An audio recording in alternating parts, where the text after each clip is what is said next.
La citation, hein, c'est la brochure de Frère Branham. Dans la parole parlée, mariage et divorce prêché, c'est en quelle année comme ça? Le 21 février. Le 21 février. Alors nous n'allons pas prendre paragraphe 229. Donc c'est ce qui va constituer la question. Parce que j'ai reçu le pasteur Pierre Kassambakana ici. C'est ce qu'il était en train de nous donner comme argument. Alors vous allez répondre par rapport à ça. 229 paragraphe. Vous nous suivez à la maison. Je vais lire avec vous et vous pouvez aussi le prendre avec moi. Maintenant, voyez-vous ce qui était l'original? Là-bas, au commencement, c'est remarié. Maintenant, remarquez, lui, il peut, mais elle non. C'est-à-dire, la femme ne peut pas, mais l'homme peut se marier. C'est remarié, pardon. Comme David, comme Salomon, comme toute la Bible, dans sa continuité, comme David et tous les autres. Donc, Frère Branham est en train de soutenir ici que même dans le Nouveau Testament, un homme peut se remarier à plusieurs femmes. Comme David, d'abord il a donné les exemples, David, Salomon et le reste. Non. David a été appelé l'homme selon mon cœur. Salomon, les plus sages de la Bible. C'est pour vous dire que Dieu est d'accord avec la polygamie. Ce que vous dites là, c'est en désaccord avec la parole. Non, non, ce n'est pas en désaccord. Vous avez mal lu, s'il vous plaît, mon frère. Parce que là, vous avez lu, on parle du remariage. On ne parle pas de la polygamie. Frère Branham a montré la pensée de la polygamie et non pas la polygamie elle-même. Parce que le verset, là où, parce que vous avez juste pris les versets, mais là où Frère Branham, avant d'arriver là-bas, il avait pris Matthieu 5, 32. Il dit ici, il dit au paragraphe 225, traduction Canada, Matthieu 5, 32. Je voudrais vous faire remarquer ici, c'est quelque chose qui vient appuyer cette même idée de un et de beaucoup. Voyez, Frère Branham étant prophète, il vient nous faire ressortir ce que l'humanité ne voyait pas jusque-là. Quand on lisait Matthieu 5,32, on ne voyait pas dans Matthieu 5,32 l'idée ou la pensée de la polygamie. Parce qu'en réalité, l'Écriture ne parle pas de la polygamie. L'Écriture parle du mariage, l'Écriture plutôt parle du divorce et du remariage. Vous voyez, Frère Branham, quand on prend l'Écriture, écoutez ce que l'Écriture dit. Je suis dans Matthieu 5,32. Pour gagner le temps, l'Écriture dit ceci. Mais moi, je vous dis, celui qui répudie sa femme, sauf pour cause d'infidélité, l'expose à devenir adultère. Et celui qui épouse une femme divorcée commet adultère. Frère Branham prend ça et dit, vous voyez, nulle part il est dit que lui ne peut pas. Mais elle, parlant du remariage, je peux reprendre ça. Allez-y. Je suis au paragraphe 227. Vous voyez, elle a un mari. Bon, j'ai lu tout, justement l'écriture. Mais moi, je vous dis que quiconque répudiera sa femme, si ce n'est cause de fornication, l'a fait commettre adultère. Voyez-vous, quiconque répudiera sa femme, si ce n'est cause de fornication, l'a fait commettre adultère. Pourquoi? Elle va se remarier. Et quiconque épousera une femme répudiée commet un adultère. 227. Vous voyez, elle a un mari vivant. Alors, aucun homme ne peut l'épouser. Peu importe ce qu'elle fait et qui elle est, si elle a un mari vivant, elle ne peut pas. Elle ne peut absolument pas. Pas aucune considération. Mais ça ne s'applique pas à lui. Quoi? Le remariage. Dans ce verset ici. Donc ce n'est pas le mariage. Non, ici on parle du remariage. C'est ce que je viens de dire ici. Un homme qui a eu à répudier sa femme, où il y a eu divorce. Je suis en train de lire une citation de Frère Branham où on parle du remariage. Il montre ici que, selon cette écriture, il y a la pensée de la polygamie, il y a la pensée de un et de beaucoup. C'est-à-dire quoi? Quand le divorce est fait, ce n'est pas à la femme de se remarier. C'est plutôt à l'homme de se remarier. L'homme peut. Pourquoi? Parce que l'Écriture dit l'expose. On n'a pas dit que c'est l'homme qui est exposé. On dit plutôt que c'est la femme qui est exposée. Pourquoi? Parce qu'elle va se remarier. C'est dans cette pensée-là que Frère Branham continue de dire, mais ça ne s'applique pas à lui. L'a fait commettre. Pas à lui. Vous saisissez, c'est là où je ne saisis pas. on doit garder la parole dans sa continuité. Voyez-vous, je voulais préciser à tous nos téléspectateurs, je reviens vers vous. Vous êtes nombreux de partout en train de suivre cette émission. Certainement, vous avez des occupations et des questions autour de ce sujet. Nous parlons de la polygamie et sur ce plateau, nous avons les révérends, pasteur David Litouka. C'est avec lui que nous sommes en train de changer autour de la parole de Dieu à ce qui concerne la polygamie. Il est en train d'utiliser le message de Frère Branham comme soubassement pour nous prouver noir sur blanc et la Bible également. Vous êtes à la maison, vous avez un avis contraire, faites-les par ce numéro-là ou écrivez-nous carrément au 084 39 72 933. Les 084 39 72 933. Les numéros, même pour ceux qui sont en dehors du pays, vous pouvez nous écrire par ce numéro. Nous tendons petit à petit vers la fin de cette émission, mais d'abord l'homme de Dieu va préciser parce que nous voulons être éclairés à la lumière de la parole de Dieu. Ok. Voyez-vous, il n'y a rien qui dit que lui ne pourrait pas, mais elle ne peut pas. Vous voyez, l'a fait commettre, pas lui. C'est exactement ce que la Bible dit. Où? Ici, dans les versets 32 là. L'a fait commettre. Il n'est pas spécifié que lui ne peut pas se remarier, mais elle. Pourquoi? C'est Christ sous forme de type. Il continue. Remarquez, il est spécifié qu'il ne peut pas se remarier, à moins d'épouser une vierge. Il peut se remarier. Qui? L'homme. Il peut se remarier. Si ce n'est avec une vierge, mais il ne peut pas épouser la femme d'un autre. Absolument pas. Et si jamais il épouse une femme qui est divorcée, il vit dans l'adultère. Peu importe qui il est, la Bible dit, quiconque épouse une femme répudiée, vit dans l'adultère. Maintenant, nous arrivons là où tu avais lu. Maintenant, voyez-vous ce qui était l'original là-bas, au commencement, se remarier. Maintenant, remarquez, lui, il peut, mais elle, non, comme David. Donc, David... C'était remarié. Non, comme David pouvait se remarier. C'est ça la pensée. Il avait cette possibilité-là. Ok, David pouvait se remarier. Il dit comme David, comme Salomon, comme toute la Bible dans sa continuité. Vous voyez? Donc, dans cette écriture, on ne dit pas que quand David épousait autant de femmes, il se remariait. Non. Le remariage, c'est lorsque le premier mariage est dissous. Quand vous divorcez avec votre première femme et que vous vous mariez de nouveau, c'est ça le remariage. On ne me dira pas le contraire, c'est les Français. On ne peut pas parler du remariage s'il n'y a pas eu d'abord l'annulation du premier mariage. Vous voyez, il y a le préfixe « ré ». C'est quand on dit, par exemple... Vous reprenez la procédure. Oui, refait, quand on dit fait, quand on dit refait, vous recommencez à zéro. Mais David épousait autant de femmes. Ici, Branham voulait nous montrer la continuité pour nous faire comprendre que David pouvait aussi se remarier. Quand est-ce la procédure dont a parlé Dieu, la brèche que Dieu a ouverte pour autoriser à Adam de pouvoir se remarier, a pris fin? C'était à quel niveau? Pour qu'aujourd'hui vous nous dites qu'un frère du message, un frère qui a reçu Jésus ne peut pas se remarier. Parce que vous-même, vous vous contredisez quand vous dites que Dieu lui-même, après avoir constaté que c'est la femme qui était à la base de toutes ces histoires que vous venez d'évoquer, il a donné une punition à la femme et il a ouvert une brèche à l'homme. L'homme peut se remarier. Ça, c'était dans l'ancienne loi, comme vous avez dit. Mais quand est-ce que cette ancienne loi a pris fin? Si vous m'aviez laissé de continuer dans ma pensée, vous allez comprendre que je ne me contredis pas. Allez-y, mais je ne peux pas...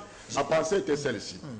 La polygamie, c'est une loi naturelle que Dieu avait placé cela dans l'homme.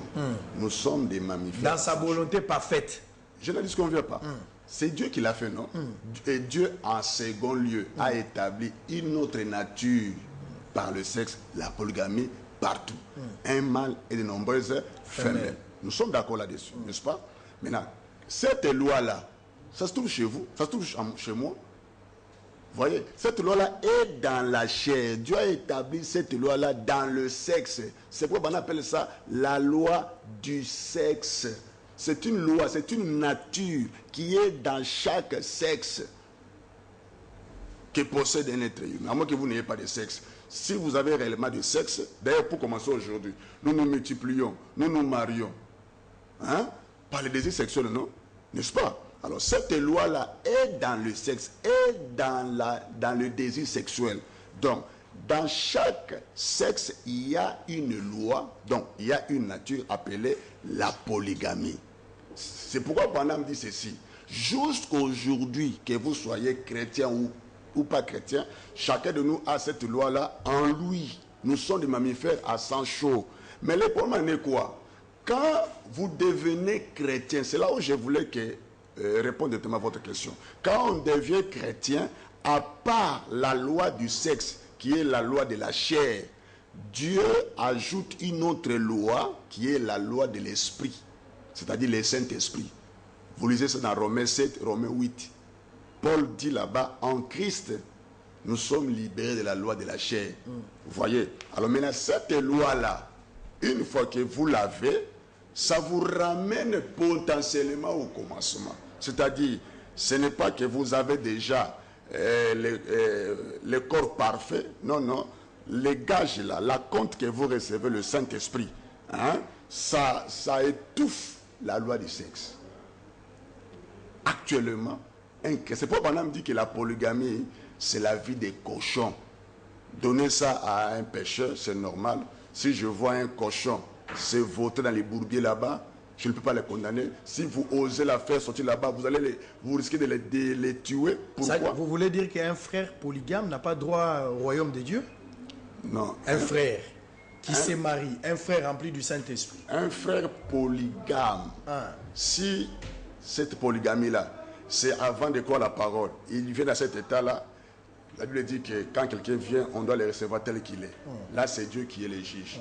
Mais si un frère, là, je dis ça devant tout le monde qui m'entend. Les frères vous suivent, ils sont à la maison. Si il y a un frère qui se dit chrétien, surtout du message, et qui continue à épouser autant de femmes, c'est la preuve qu'il n'a pas le Saint-Esprit. C'est la preuve que la loi de l'Esprit n'est pas en lui. C'est pourquoi Branham dit que la polygamie, c'est la vie des cochons, des pécheurs. Et quand je vois même un pasteur qui va jusqu'à être polygame, c'est grave. C'est la preuve qu'il n'ira pas dans l'enlèvement. Je peux vous lire directement, Frère Branham montre qu'il ne croyait pas. Et la polygamie, c'est la vie des pécheurs, ce n'est pas la vie du chrétien. Quand un frère vit dans la polygamie, un chrétien qui se dit chrétien, mais qui vit dans la polygamie, c'est la preuve qu'il n'ira pas au ciel. Montrez-nous, hein? Montrez-nous par rapport à ça. Je suis dans la prédication, l'atmosphère spirituelle, paragraphe 47, les surnaturels, prêché le 29 janvier 56. Écoutez, frère Branham. L'autre jour, paragraphe 47, en parlant de la polygamie à quelqu'un, j'ai dit que la nation dans l'ensemble serait meilleure si elle pratiquait la polygamie. Elle le serait. Nous sommes la nation où le taux de divorce est le plus élevé du monde. On se marie et on pratique les mariages mixtes. On se marie et on pratique les mariages mixtes. Parce que nous cherchons à amener les hommes du monde extérieur à s'accorder avec la doctrine chrétienne. Mais vous ne pouvez pas mettre la nature d'un agneau dans un cochon. La polygamie serait meilleure pour lui. Vous pouvez ne pas croire ça, mais Dieu considérerait la polygamie et pardonnerait beaucoup plus rapidement cela qui ne pourrait. Il continue. Maintenant, maintenant rappelez-vous, n'allez pas dire que je crois à la polygamie. Non, Branham ne croyait pas à la polygamie. Mais il reconnaissait que la polygamie était la loi du sexe. Il continue, il dit... Allez-y, nous tendons petit à petit vers la fin. Je n'ai rien contre un pécheur qui boit. Vous voyez? Je n'ai rien contre un pécheur qui commet l'adultère. Rien contre le pécheur qui fait ceci. Mais ce dont je parle, c'est de ces gens qui sont censés être des chrétiens et qui font donc cela. Si un cochon veut enfoncer son groin dans un temps de fumier et y manger toute la journée, c'est son travail. Au fait, c'était cochon pour commencer. Mais l'agneau ne fait pas cela. Les pécheurs, c'était cochon pour commencer. Mais alors, lorsque vous cherchez à faire des cochons un agneau, il faut une conversion. Et il doit entrer dans une atmosphère différente. Et quand il entrera dans cette atmosphère, ses désirs changeront. et sa nature changera. C'est ce qu'il en est aujourd'hui. Donc, aussi longtemps que l'homme continue à être dirigé par la loi du sexe, il montre par là qu'il est toujours sous la loi du sexe, il n'est pas encore converti. Quand nous arrivons dans le Nouveau Testament, Dieu va ajouter par-dessus la loi de l'esprit qui vient convertir la personne qui avait la loi du sexe seulement. C'est-à-dire qu'il y a une différence entre la loi du sexe et la loi du Saint-Esprit. Non, oui, c'est ça. C'est ça la différence. La loi du sexe, c'est ça la loi de la chair. Tandis que la loi de l'esprit, c'est le Saint-Esprit. Alors celui qui a le Saint-Esprit n'est plus conduit par la loi du sexe. Parce que Branham a montré clairement que... Y a-t-il des conséquences spirituelles lorsqu'un frère se marie à une femme, une deuxième, une troisième? Y a-t-il des conséquences spirituelles qui peut arriver à tel point que les frères ne puissent pas prendre part au royaume des cieux? Est-ce qu'il y a-t-il? Mais c'est ce que je voulais dire là, non? La preuve est déjà que quand une personne ne fait qu'épouser des femmes, c'est qu'il n'a pas le Saint-Esprit. Il n'a pas le Saint-Esprit. Parce que pour avoir le Saint-Esprit, il faut passer par 3 étapes. Il y a la justification, la sanctification et les baptêmes. Et les baptêmes du Saint-Esprit. La justification, c'est quand vous recevez Jésus-Christ comme votre Sauveur et votre Seigneur. Et vous faites baptiser correctement, n'est-ce pas? Et la deuxième étape, vous passez à la sanctification. Et c'est la parole qui vous sanctifie. Mais la parole vous dit que la loi du sexe, c'est la loi de la chair. Aujourd'hui, les chrétiens ne peuvent pas être polygames. Vous refusez cela. Vous ne serez pas sanctifiés. Quand vous ne serez pas sanctifiés, vous n'aurez pas non plus la loi de l'esprit qui est le Saint-Esprit pour vous donner la maîtrise de maîtriser la chose. Mais il y a une chose que je voulais souligner. Très rapidement. Bien que la polygamie, aujourd'hui, c'est la loi du sexe, c'est propre aux pécheurs, aux non-convertis, Frère Branham dit, il faut voir la continuité. Quelque part. Dans quel sens? Aujourd'hui, Frère Branham dit, quand vous répudiez votre femme pour cause des cheveux, par exemple, vous n'allez pas vous remarier. Cette femme-là est liée toujours à vous? Il est toujours lié à vous. Oui, même si vous les chassez parce qu'il a commis adultère, la femme est toujours liée à vous. Vous comprenez un peu ça? Mais si vous répudiez votre femme pour cause de sexe, comme était le cas d'Assyrus, Frère Branham épingle les 3 éléments. La femme ne veut pas mettre au monde. Ça, c'est lié à la loi du sexe. La femme refuse le lit conjugal. C'est lié à la loi du sexe. La femme commet adultère. C'est lié à la loi du sexe. Branham dit, comme ce péché-là est lié à la loi du sexe, la femme vous a poussé contre le mur pour vous laisser comme ça. Frère Branham dit, vous pouvez la répudier et vous remarier. Mais ce mariage-là ne sera pas béni. Pourquoi? Parce qu'en aucun cas on peut bénir un deuxième mariage. Vous allez vous limiter peut-être à la coutume. Ça dit les deuxièmes femmes ne sont pas reconnues par Dieu. Non, je parle par rapport aux chrétiens. Nous parlons Je ne refuse pas. Je suis toujours là. Je parle des frères qui commettent des erreurs. Un frère qui a cru à ces messages de Branham, il est à l'église, mais il se donne le luxe d'aller épouser une autre deuxième femme. S'il a fait ça, cette femme-là sera-t-elle reconnue par Dieu? Oui, dans le sens que la personne a commis l'acte par ignorance. La Bible dit que Dieu passe par-dessus le temps de l'ignorance. Dieu peut le pardonner, il peut continuer son chemin. À Dieu de juger le reste. Mais si un frère, comme je viens de démontrer là, ou qu'il me pose des questions, je réponds, et qu'il persiste, il est dans le péché, il est dans l'iniquité. Il connaît la vérité. Alors nous sommes arrivés à la fin. Les types du mariage que l'épouse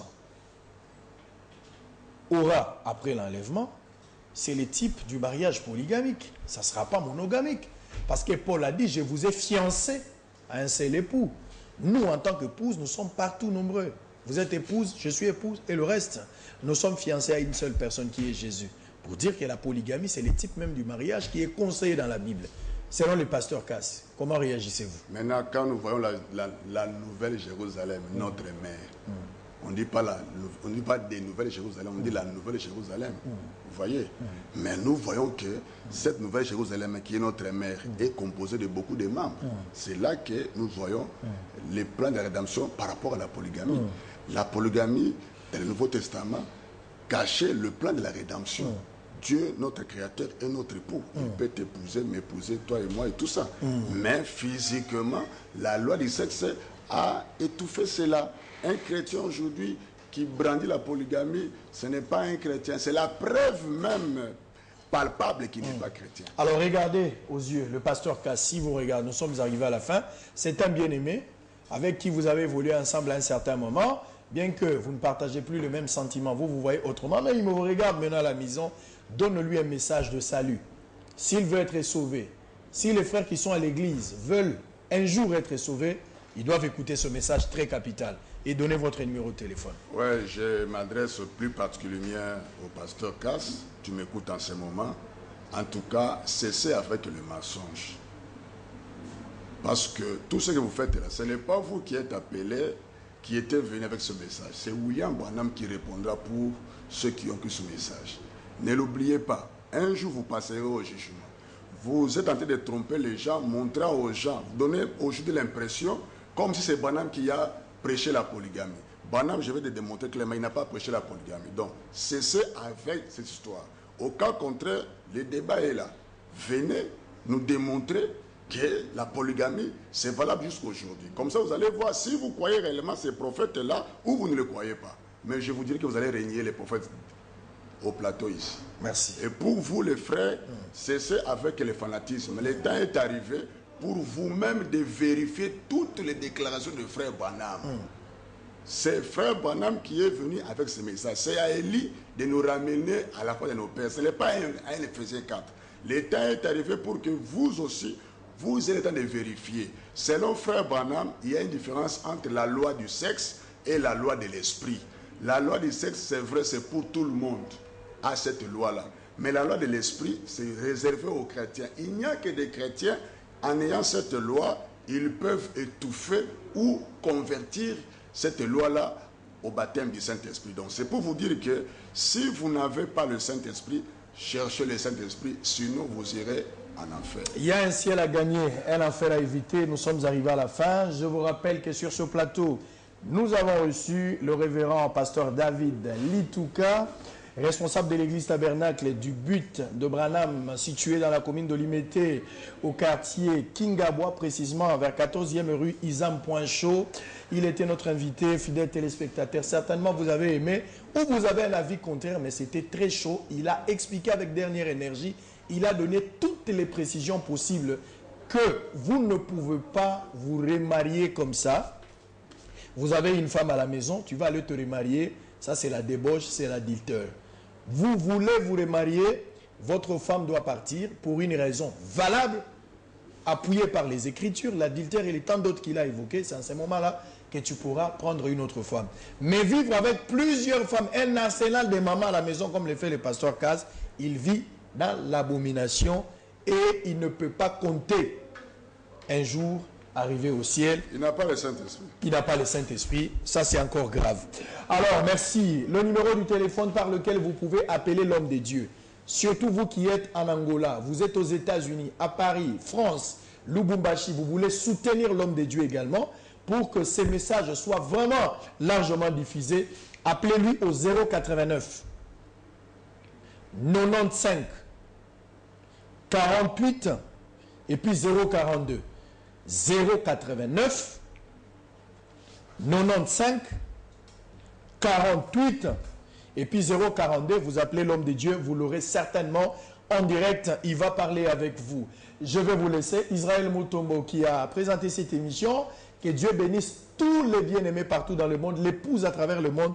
Je vous salue, vous avez mon numéro, c'est le 084 39 72 933. Via Facebook, vous pouvez écrire Moulouba Mouindou Mutombo. Nous sommes en direct. Merci pour la grande équipe qui nous a accompagnés. Je vous retrouve très prochainement pour un autre numéro. Que le Seigneur vous bénisse. Soyez prudents parce que bientôt nous allons partir. Bye bye.